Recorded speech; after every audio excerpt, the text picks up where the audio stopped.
Audycji Aktualności Dnia. Naszym gościem jest pan dr Łukasz Kister, ekspert do spraw antyterroryzmu i bezpieczeństwa. Witamy serdecznie, panie doktorze. Szczęść Boże. Panie, pan dzisiaj ma dużo też i rozmów i pewnych analiz. Chodzi nam oczywiście o wydarzenia wczorajsze, które miały miejsce w Monachium. I takie moje pierwsze pytanie, tak może troszeczkę z marszu, panie doktorze. Jakie pan miał odczucia wczoraj i wieczorem, a jakie pan ma dzisiaj w ocenie tych wydarzeń monachijskich? To znaczy, czy wczoraj myślał pan, że to jest zamach terrorystyczny, a dzisiaj na przykład, czy to jest tylko jakiś taki jednorazowy czyn człowieka szalonego, jak niektóre media starają się to ocenić i jakoś tak uwypuklić?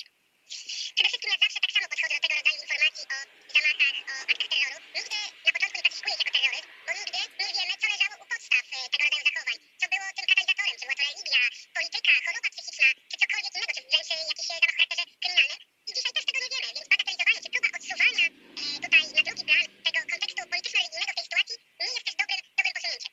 Przede wszystkim my jako obywatele nie powinniśmy zajmować się tym, co leżało u podstaw tego rodzaju bandyckich zachowań, tylko powinniśmy wymagać od naszych służb i polityków, by chronili nas przed takimi ludźmi. Bez względu na to, czy oni są motywowani politycznie, religijnie, czy są po prostu chorzy psychicznie.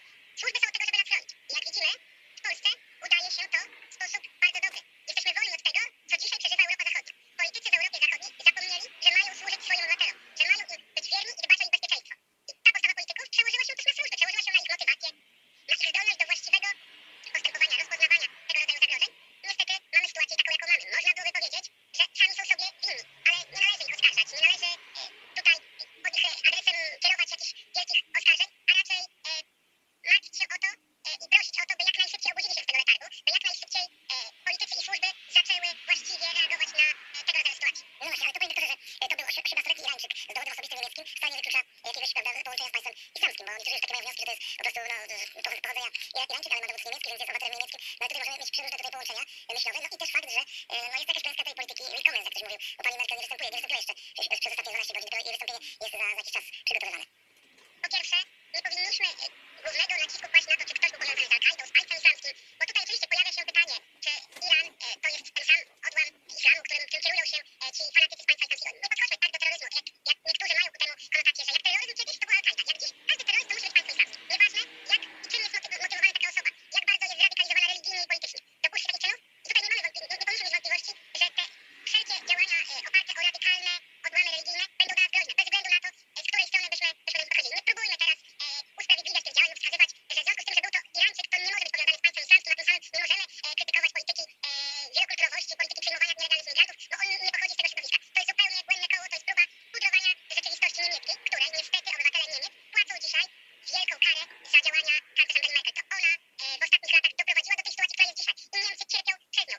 To jest fakt i tutaj nie da się temu zaprzeczyć. Słabość niemieckiej polityki wpłynęła na bezpieczeństwo, ekonomię, wszystkie dziedziny życia nie tylko Niemców, ale całej zachodniej Europy.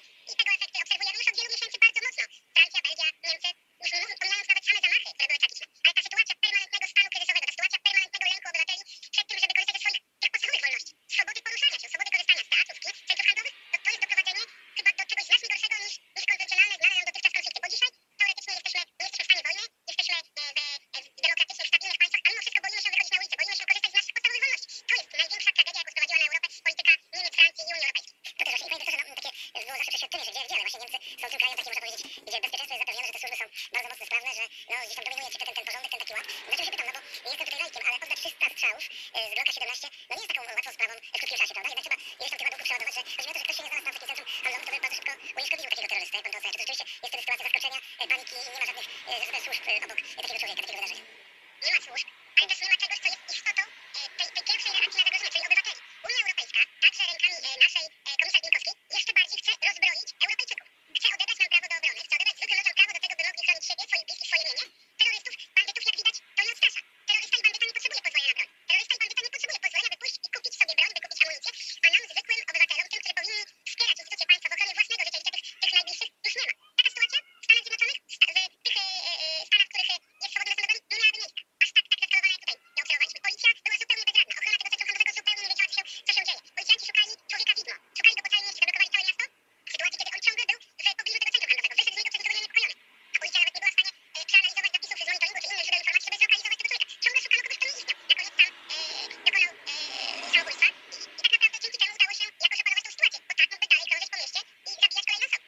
Czyli z punktu widzenia tutaj sprawności służb jest to także porażka, czyli można sugerować, że w Stanach Zjednoczonych to po drugie załadowanie magazynku, czy po trzecim za rogu wyszedłby jakiś człowiek z bronią albo policjant i po prostu by unieszkodliwił tego typu terrorystę, tak, czy zamachowcę. Najprawdopodobniej tak, ale ta słabość niemieckich służb nie wynika z ich takiej permanentnej słabości. Bo jak wiemy, służby niemieckie, francuskie, to są służby jedne z lepiej wyszkolonych i wyposażonych. Ale to właśnie polityka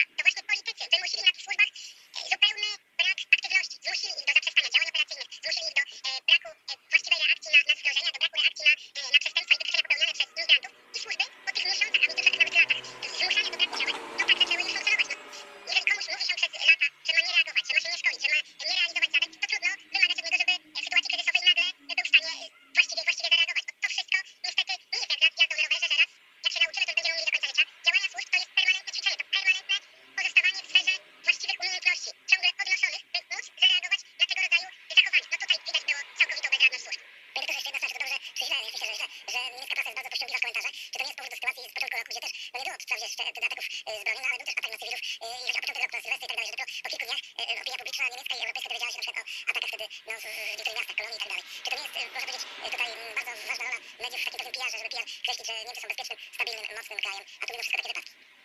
Nacisk niemieckiej polityki Angeli Merkel na media jest widoczny. Cenzura, która została wprowadzona w niemieckich mediach, jest widoczna już od co najmniej tych kilku miesięcy początku tego roku, ale była widoczna także w latach minionych. Mediom nie wolno mówić o tym, jakie były podłoża i kto dokonywał tego rodzaju zamachów, czy naruszał bezpieczeństwo powszechne, bo to by uderzało bezpośrednio w decyzje podjęte przez Angelę Merkel. I tutaj nikt nie ma wątpliwości, że media boją się tego, by nie naruszyć tej poprawności politycznej swoich komentarzy, by ludzie nie wyszli na ulicę i nie dokonali demokratycznego, realnego odebrania władzy tym, którzy zgotowali im ten los. Dzisiaj Niemcy boją się chodzić po ulicach, dzisiaj Niemcy boją się korzystać z swoich podstawowych wolności właśnie dlatego, że ktoś przez ostatnie lata zapomniał, komu ma służyć. Tak jest. Cóż, współczujemy rodzinom, okazuje się, że to są ofiary, to są osoby no, prawie nastoletnie, są to osoby bardzo młode, więc na pewno rodzice przeżywają teraz wielki dramat i żal. Jeszcze jedna sprawa, bo myślę, że raczej ten wypadek, powiedzmy ten atak tego człowieka chyba nie wpłynie na poczucie bezpieczeństwa Polaków, bo mówię tutaj na kilka dni przed Światowymi Dniami Młodzieży. Myślę, że trzeba być tutaj spokojnie opanowanym. Mamy jednak inną sytuację, chociaż wiadomo, że sytuacje są po ludziach, ale bezpieczeństwo tych dni jest zapewnione, jak mówią tutaj nasze władze i służby. Myślę, że pan też do tego się tutaj no, przyczynia i potwierdza. Podpisuję się w pełni za słowami i obietnicami naszych władz, jeżeli chodzi o bezpieczeństwo młodzieży. Jest to tak zorganizowana impreza, w której służby podejmują szereg różnych działań, żeby sprawić, by wszyscy uczestnicy mogli czuć się bezpiecznie, mogli korzystać z tego wydarzenia. A tak naprawdę my wszyscy Polacy powinniśmy korzystać i radować się z tego, że jesteśmy stolicą chrześcijańskiego świata, że staliśmy się miejscem, do którego przyjadą młodzi ludzie z całego świata i tutaj będą cieszyć się i radować z wyznawania tej swojej wiary, z tego, że są wspólnotą, wszyscy razem, obywatele różnych krajów, różnych kultur, ci, którzy razem chcą świętować. I to jest właśnie nasze przede wszystkim święto radości. Powinniśmy z tego korzystać, a te lęki wszystkie odrzucać. Cieszmy się i zawierzmy też służbom w tym, że są profesjonalni i wiedzą, jak sobie radzić z zagrożeniami. To widać w minionych miesiącach, o czym już wspominałem, że na Zachodzie wojna w pełni, zagrożenie każdego dnia, a my jednak w Polsce dzięki naszym służbom, między innymi, nawet nie mamy sytuacji, które by wskazywały na możliwość tego rodzaju kryzysów, jakie obserwujemy w mediach każdego tygodnia. Tak jest, Łukasz, dzięki Bogu. A jeszcze jedno, jeżeli to nie jest z ramach zaszczytu profesjonalnego, że pan redaktor jako specjalista był poproszony na przykład przez nasze tutaj służby specjalne czy władze odpowiedzialne za bezpieczeństwo, jakie główne wnioski by pan zasugerował, by wyciągnąć z tej sytuacji niemieckiej dla na przykład bezpieczeństwa na terenie Polski, polskich miast? Nasi politycy wyciągnęli już te wnioski.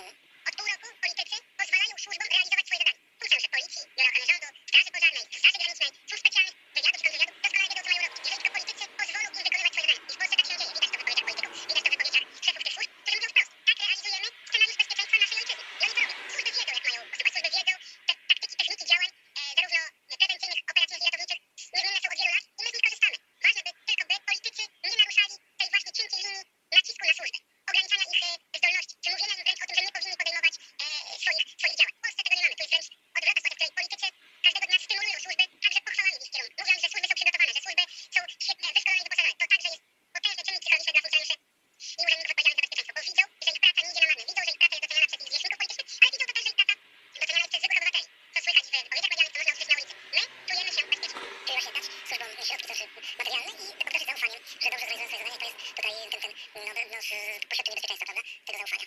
Przede wszystkim nie przeszkadzać, dawać im zaufanie, pokazywać, że zarówno politycy, jak i obywatele ufają swoim służbom, wierzą w ich profesjonalizm. To naprawdę jest 50% gwarancji sukcesu, kiedy funkcjonariusze wiedzą, że są doceniani i wiedzą, że obywatele, dla których pracują, są z nich dumni i wierzą w ich działania i wierzą w ich profesjonalizm. No właśnie, może jeszcze na koniec mam może małą wyobraźnię, ale właśnie trudno mi sobie wyobrazić, że jak można oddać w centrum handlowym w wielkim mieście 300 strzałów i nie być, że tak powiem, unieszkodliwiony, ale to może dlatego, że nie jestem tutaj specjalistą, no może ci, którzy się posługują bronią, wiedzą, że to jest możliwe.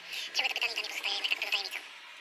No, na pewno 300 strzałów nie jest niczym nadzwyczajnym, nie można oddać w dość krótkim czasie, ale tak, taka informacja budzi lęk, taka informacja budzi zastanowienie i tutaj nie dziwię się ojcu, że jest to trudne do objęcia, bo jest to jednak oddanie 300 strzałów. Gdyby te strzały były celne, to mielibyśmy nie kilku czy kilkunastu zabitych, bo tak naprawdę, Prawda?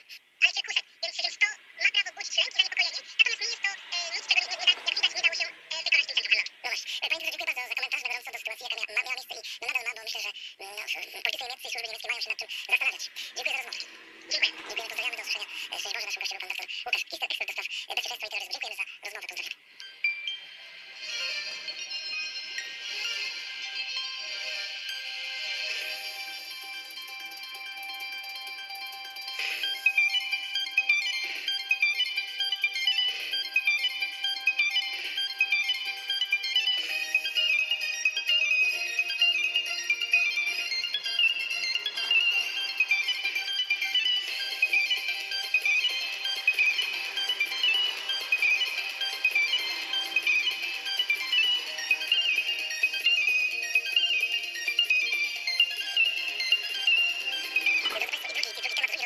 Jeszcze jesteśmy przy sprawie wydarzeń w Monachium, tragicznych wydarzeń. Przedtem mówi pan doktor Kister do spraw bezpieczeństwa, specjalista, a zatem połączenie z panem profesorem Romualdem Szeremicieriem, specjalistą do spraw wojskowości. Witamy serdecznie, panie profesorze.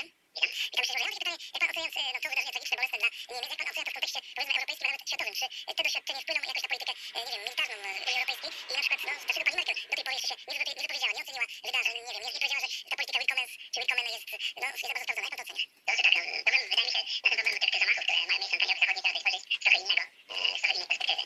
Mianowicie, ja czas jakiś temu, kiedy pojawiły się te pierwsze zagrożenia, powiedziałem, że moja obawa, jeśli chodzi o ten nizowy terroryzm, polega na tym, że może on być użyteczny bardzo w tym, co zamierza osiągnąć Rosja. Jak to, dlaczego tak uważam?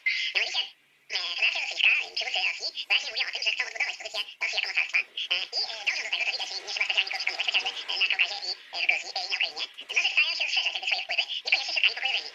Otóż szczyt NATO w szczególności pokazał raz jeszcze Rosji, no, że są granice, których ona przekroczyć nie może. Czyli dalsze jakby maszerowanie na zachód może spotkać się z tą barierą natowską, która no, dzięki również i naszym staraniom polskim udało się jakby zaczynamy ją montować tak zwanych wschodnich hand. Otóż w związku z tym Rosja już wcześniej, to zresztą to można było odczytać, dąży do dwóch rzeczy. To znaczy, żeby chcą zrealizować swoje cele, musi po pierwsze zdezorganizować NATO jako siłę, która może się przeciwstawić, a więc chodzi o to, żeby członkowie NATO, państwa członkowskie NATO miały jakby różne poglądy na temat tego, co sojusz mają zrobić. Chodzi po prostu o to, żeby takie decyzje mogli podjąć. I druga kwestia to jest oczywiście wypchnięcie Stanów Zjednoczonych z Europy. To Rosja na wszystkie możliwe sposoby robi, budując różne siły polityczne, które na terenie Europy Zachodniej jakby sprzyjają tego typu tendencji. No i teraz mamy sytuację taką.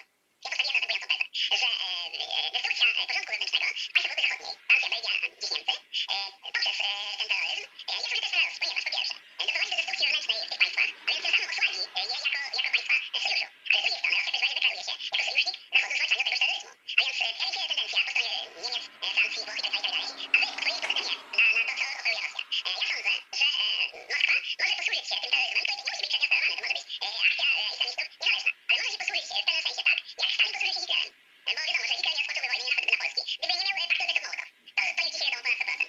Natomiast Stalin bardzo wyraźnie mówił wtedy do swoich współpracowników, no, że trzeba oczywiście tę wojnę uruchomić, ponieważ dzięki temu świat zachodni weźmie się za głowy, a Moskwa z wielu na tym skorzysta. No i jak wiadomo skorzysta, bo staliśmy się satelitą sowieckim na Nigerii. A więc tutaj moim zdaniem tego typu niebezpieczeństwo się pojawia i trzeba na to bardzo uważnie się temu przyglądać i oczywiście budować własne zabezpieczenie, własne siłę.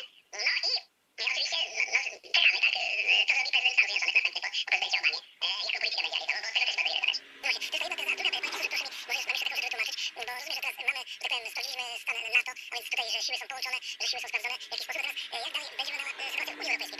Bo na pewno tego typu ataki zadają mocne pytanie. Czy te wrota otwarte Europy nie warto już, prawda, zamknąć i po prostu sprawdzać to, co Węgry proponowały bardzo mocno. Ale tutaj napływ tych uchodźców, ta fala, która wdała się do Europy Zachodniej, też działa na rzecz tej koncepcji rozegrania całej sprawy przez Rosję, o czym mówiłem. Więc jeżeli dojdzie do destrukcji wewnętrznej, powiedzmy, w państwach europejskich, to tym trudniej będzie podejmować stanowcze decyzje w wymiarze unijnym, a mamy doświadczenia niestety mówiące o tym, że Unia nawet w obecnym stanie nie może jakoś zdecydować, czy to powinno.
Jasnym, bardzo jednoznacznym. Na to połączenie z panem profesorem Janem Żarym, historykiem, witam serdecznie. Witam także redaktor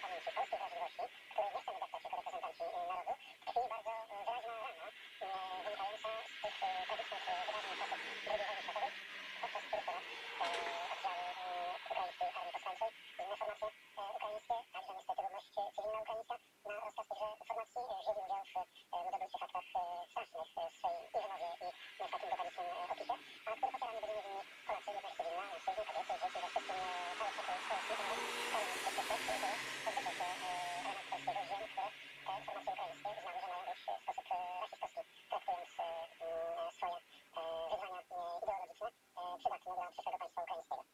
Czyli takie pytanie, czy to jest jakaś nowa karta, czy to jest jakaś nowa karta w relacjach polsko-ukraińskich? Mam nadzieję, że tak. No właśnie, to znaczy mam nadzieję, że został przekazany jasny komunikat, że zdecydowanie jesteśmy zwolennikami ścisłej współpracy z państwem ukraińskim i z narodem ukraińskim, że będziemy na pewno wspierać te wszystkie inicjatywy ukraińskie, które wiążą się z trudem Ukrainy, wejścia w strukturę pamięci, w strukturę wrażliwości, w strukturę kulturowo-europejskie i będziemy tymi na pewno zapraszającymi stale i pomostem, który może być także z punktu widzenia czysto utilitarnego przydatnym dla Ukraińców współczesnych, by znaleźć się w rodzinie narodów europejskich, ale nie bezwarunkowo, tylko że ten proces także, który można nazwać pojednaniem, musi się odbywać na warunkach tranzycji o przeszłości i z użyciem tych sformułowań, które oddają prawdziwą ocenę czasem bardzo tragicznych wydarzeń w historii relacji polsko-ukraińskich. My po naszej stronie polskiej uczyniliśmy to wielokrotnie już bardzo dawno, nieraz potępiając akcję Wisła, mimo iż można powiedzieć, że polska strona mogła się skuteczniej zasłaniać faktem, iż choć polscy Polacy wykonywali zadania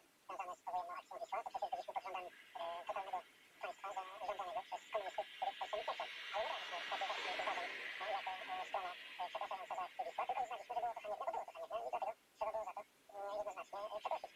Niezależnie od tego rozwiązania dominowała w Polsce takiej także dyskusji wewnętrznej narracja, że Ukraińcy od lat 90. to jest stabilnie niepodległa ojczyzna, nie są jeszcze przygotowani na prawdę o własnej przeszłości i należy ich w związku z tym traktować jakoś inaczej, ulgowo, bez tworzenia rzekomego dodatkowego napięcia. Tak jakby naród ukraiński był niegodny tego, żeby go nazwać narodem, tylko był jakąś wyśmiałą formacją ludzi nie mających szans na to, by byli traktowani jak normalna społeczność międzynarodowa. I to był błąd polskiej strony, błąd, który mam nadzieję, że przejdzie do przeszłości. I liczę na to rzecz jasna, że właśnie taki reset, który by mógł nastąpić, jeżeli strona ukraińska przyjmie warunki polegające na uznaniu prawdy historycznej za sposób na tworzenie więzi przyjacielskich, że wreszcie ta historii nastąpi, bo Polacy będą pamiętać o Grodzie Wołyńskiej, będą pamiętać o tym, co w ich rodzinach się zdarzyło w latach II wojny światowej, podobnie jak w polskich rodzinach dotkniętych zbrodniami niemieckimi, zbrodniami sowieckimi. Nie ma prawa żaden Polak zapominać o swoich przodkach, więc będziemy o tym pamiętać, a jednocześnie choćby historia pojednania polsko-niemieckiego pokazuje, jak wiele można zdziałać dobrego, kiedy po obydwu stronach jest właśnie ten dobry klimat wyrastający z szacunku do prawdy. Musi mi pan profesor też sformułować, że współczesni Ukraińcy, prawda? Ja tylko pytam się, badając te materiały czytające rzeczy. Ja tego nie badałem w sensie empirycznym, takim, który by dał mi prawo do wyrażania jakichś ogólnych, nie ogólnych, ale takich treściowych wyników.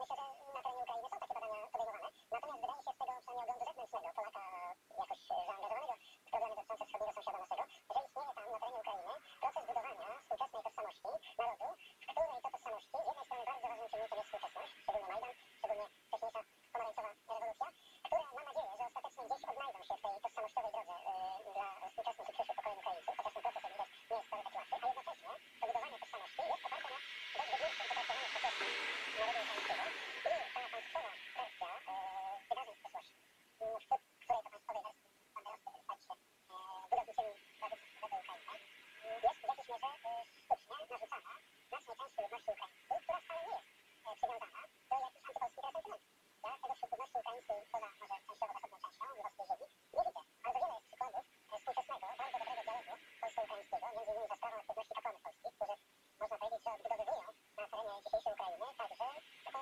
przestrzeń cywilizacyjno-zachodnią, która wyraźnie staje się przestrzenią dużo atrakcyjniejszą, także ładniejszą od tej postsowieckiej przestrzeni, która jest w tym świecie ukraińskim do niedawna zdecydowanie nadmiernie znacząca. Mam na myśli także te relacje polsko-ukraińskie, które dotyczą wzajemnych kontaktów, choćby tego zjawiska, które jawi się jako ta przygraniczna łączność między narodami, ale przecież 900 tysięcy, co najmniej jeśli nie więcej Ukraińców mieszka dłużej, krócej w Polsce i ma też wyobrażenie na temat tego, że nie jesteśmy narodem, które buduje swoją relacje z Ukrainą tylko i wyłącznie na bazie rozpamiętywania przeszłości, więc także strona ukraińska ma wyraźnie do czynienia z sobą samą, jako już doświadczoną, że relacje z Polakami mogą być bardzo pozytywne. Jedno zdanie, mianowicie niewątpliwie polska mniejszość na terenie Ukrainy, tam mieszkający Polacy, są z kolei grupą, która staje się, takie mam wrażenie, bardzo atrakcyjną dla